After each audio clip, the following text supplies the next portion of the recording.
En el último video estuvimos con la ley de Hooke. No, perdón, la ley. El movimiento.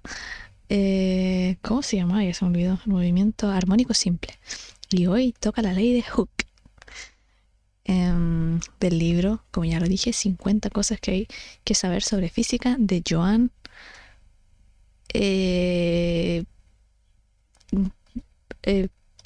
No me acuerdo. Baker, siempre se me olvida. Baker, la horneadora. La horneadora, digo. En fin, la ley de Hooke.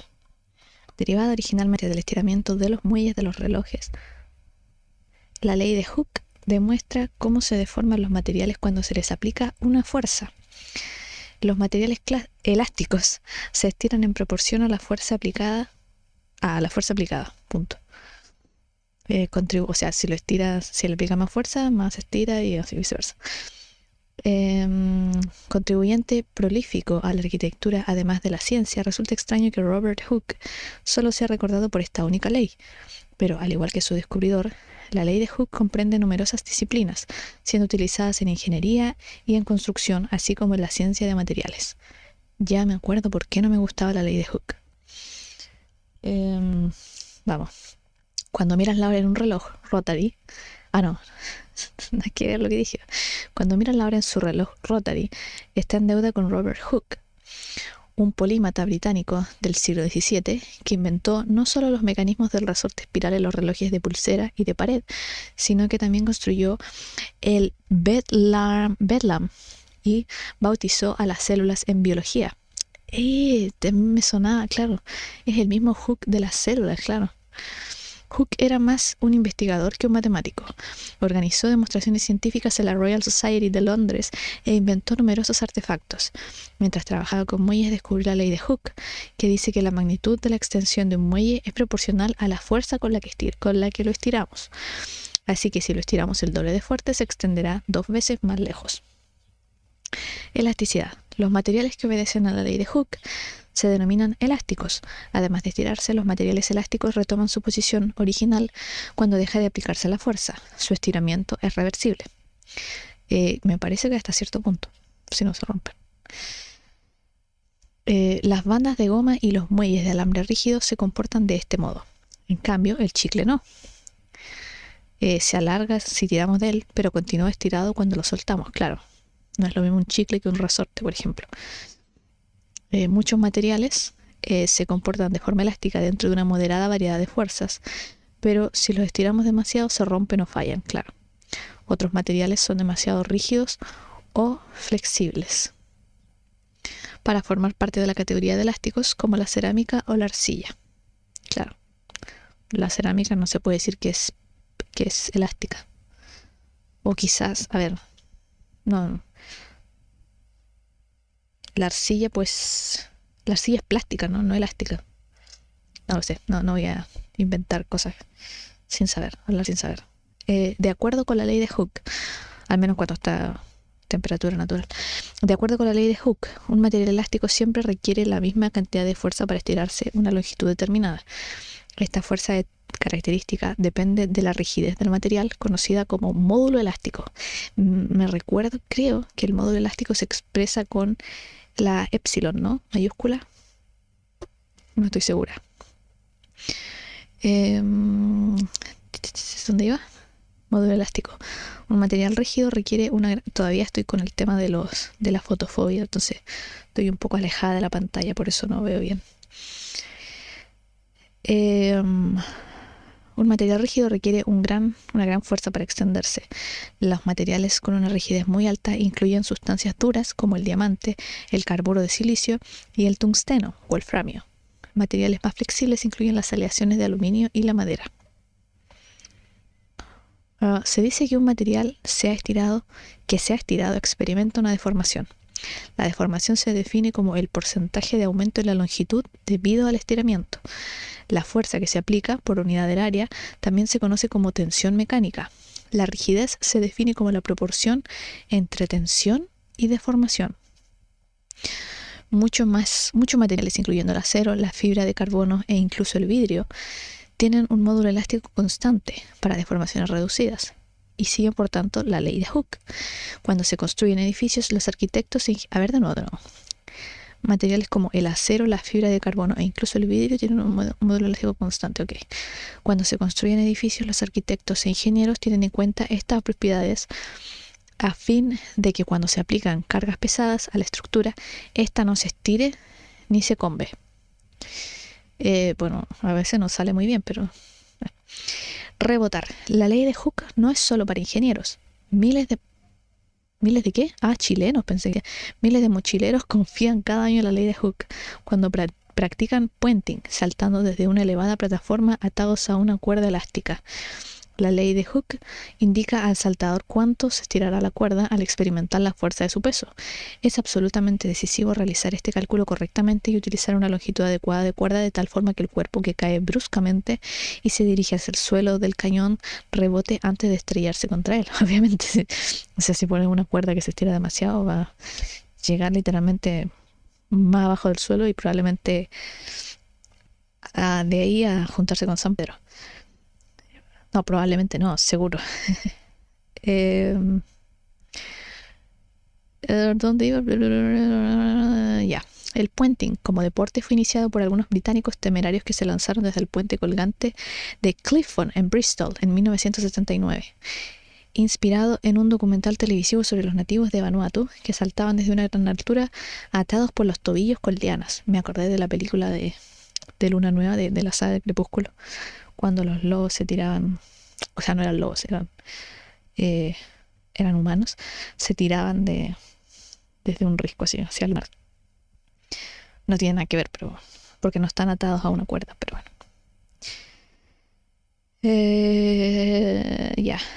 Los saltadores fueron arrestados, pero continuaron saltando desde otros puentes y la idea se extendió por todo el mundo hasta convertirse en una experiencia comercializada. O sea, tuvieron que detener a uno para que después ya se hiciera algo así como un deporte que definitivamente yo no intentaría. Bueno, son pocos los deportes que me atrevo. Soy muy trágica yo. Veo siempre el posible accidente que pueda pasar con cualquier deporte, entonces por eso no me atrevo a practicar ninguno, más allá de hacer ejercicio en mi casa. Y que ya he tenido muchos problemas con eso. En fin, longitud. Los viajeros también confían en la ley de Hooke en otro sentido, para que les ayude a navegar. Aunque medir la latitud de norte a sur es fácil, teniendo en cuenta la posición del Sol o las estrellas en el firmamento, la longitud o ubicación este-oeste alrededor de la Tierra es mucho más difícil de calcular. En el siglo XVII y principios del siglo XVIII, la vida de los marinos peligraba debido a la incapacidad para señalar su situación. El gobierno británico ofreció un premio en metálico de 20.000 libras esterlinas, una suma colosal para aquella época, a la persona que lograra vencer los problemas técnicos relativos a la medición de la longitud. A causa de, por cierto, la musiquita que se escucha es, no sé si se alcanza a escuchar, pero igual voy a dejar el link, es de Dúo de Dos.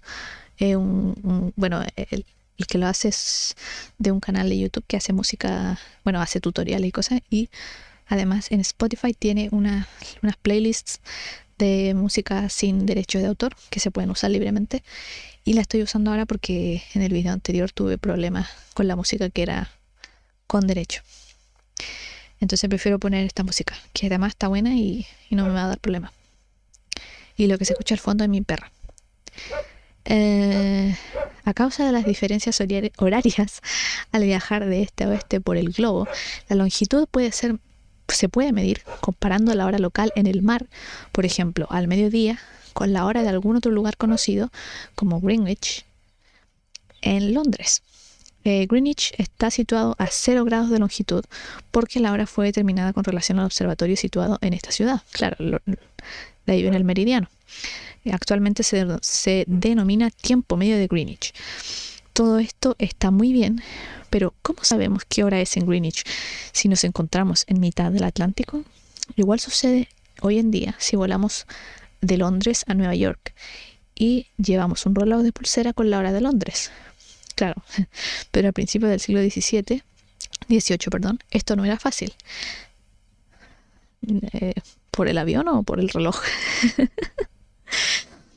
La tecnología relojera de la época no estaba tan avanzada y los relojes más exactos incorporaban péndulos que resultaban del todo inútiles en un barco que no podía evitar el continuo vaivén. Claro, imagínate en un barco tener un péndulo como lo que vimos ayer de Foucault, creo que se llamaba, siendo que el barco se mueve para un lado y para el otro. No sé cómo se hará eso acá en zonas más sísmicas, porque por lo que ayer busqué e investigué y vi que acá en Chile pusieron el primero hace unos años en Santiago. Pero no sé qué tal, o sea, leí el titular nomás, pero no leí más detalle sobre cómo se regula el tema del peso y tal.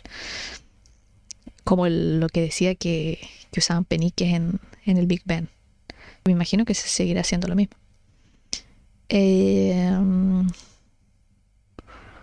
Lo de los vaivén, ya.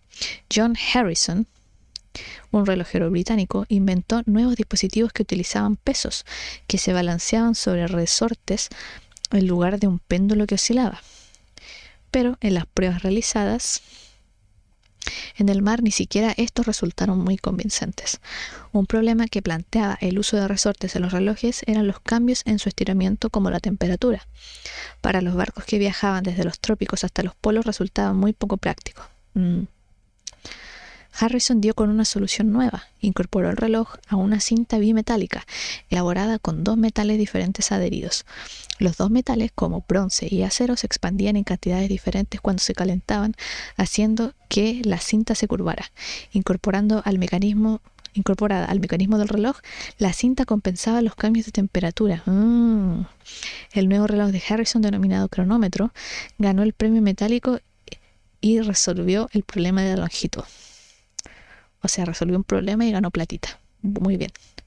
Y acá tenemos una cita de nuestro queridísimo Isaac Newton, del 1975-76, que por si alguien no lo sabe, Newton era un poco...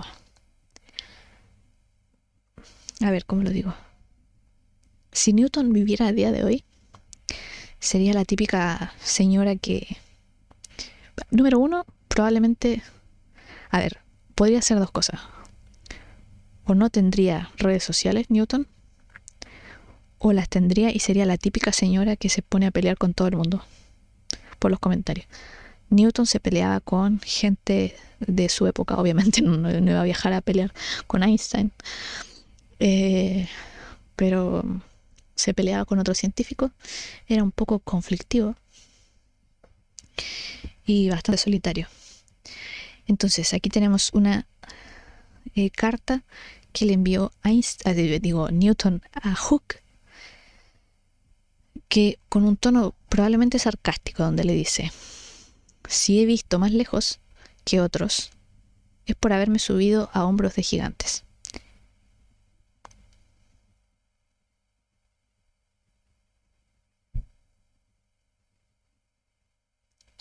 Número uno, no entiendo lo que quiso decir. Y número dos, creo que es una frase bastante conocida, no tenía idea que la había dicho Newton. Pensé que era de un libro así, no sé, de Shakespeare, pero soy muy ignorante. Y cada día que leo más cosas, más cuenta me doy de lo ignorante que soy. Bueno, sigamos. Ya Harrison se llevó al final las 20.000 libras. ¿Qué hizo con el dinero? No lo dice acá. Pero sí sabemos que los 4 relojes experimentales de Harrison se encuentran en la actualidad en el observatorio de Greenwich, en Londres. Para variar, en Londres se quedan con todas las cosas, aunque aquí está bien porque era de su país. No es como que le robaron a otro país algo que no les pertenece para tenerlo ellos. No, para nada. O sea, no conozco un caso donde lo hayan hecho tampoco. Devuelvan el Moai. Los 3 primeros relojes son de un tamaño bastante considerable, hechos de bronce y cuentan con intrincados mecanismos de equilibrio de los resortes. Están bellamente trabajados y su contemplación es un placer. El cuarto, el diseño ganador, es mucho más compacto y tiene todo el aspecto de un gran reloj de bolsillo. ¿Qué tan grande? No dice qué tan grande. Bueno, de bolsillo me imagino que, pero... gran reloj de bolsillo, ¿qué quiere decir? Que sí cabe en el bolsillo, pero queda apretadito, hay como un teléfono de estos gigantes. O definitivamente no cabe y solamente se llama reloj de bolsillo. No sé. Bueno, se puede buscar en Google, supongo que estará la imagen. O podría ir a Londres, pero el día es feriado. Estéticamente es menos bello, pero es mucho más preciso. Mira, voy a usar esa descripción para definirme a mí misma. Soy mucho menos bella, pero soy más precisa. Muy buena frase. Me gustó más que la de Newton. Relojes parecidos se utilizaron durante muchos años en el mar hasta la llegada de los relojes electrónicos de cuarzo. ¿Por qué son de cuarzo los relojes? Ahora que lo pienso. Voy a investigarlo. Voy a buscar por qué son de cuarzo los relojes. Hook. ¿Será porque es el mineral más abundante? ¿Será por eso? No sé. No, el silicio, bueno, el cuarzo es óxido de silicio, ¿no? SiO2. Hooke, vuelta Hooke, realizó un gran avance. Protagonista clave de la revolución científica, contribuyó al progreso de numerosas áreas de la ciencia, desde la astronomía a la biología e incluso la arquitectura. Tuvo famosos enfrentamientos con Isaac Newton, ahí lo que decía yo antes. Este se disgustó enormemente cuando Hooke rehusó aceptar su teoría del color de la luz y jamás reconoció el mérito de Hooke por sugerir la teoría de la inversa del cuadrado de la gravedad. ¿Esa fue idea de Hooke? Mira, resulta sorprendente que a pesar de estos logros, Hooke no sea más conocido. No han sobrevivido retratos de él y la propia ley de Hooke es un modesto hito para un hombre tan innovador. La idea, en síntesis, fantástico elástico. Sí, yo de Hooke, bueno, yo aprendí de Hooke en la universidad, en cursos de mecánica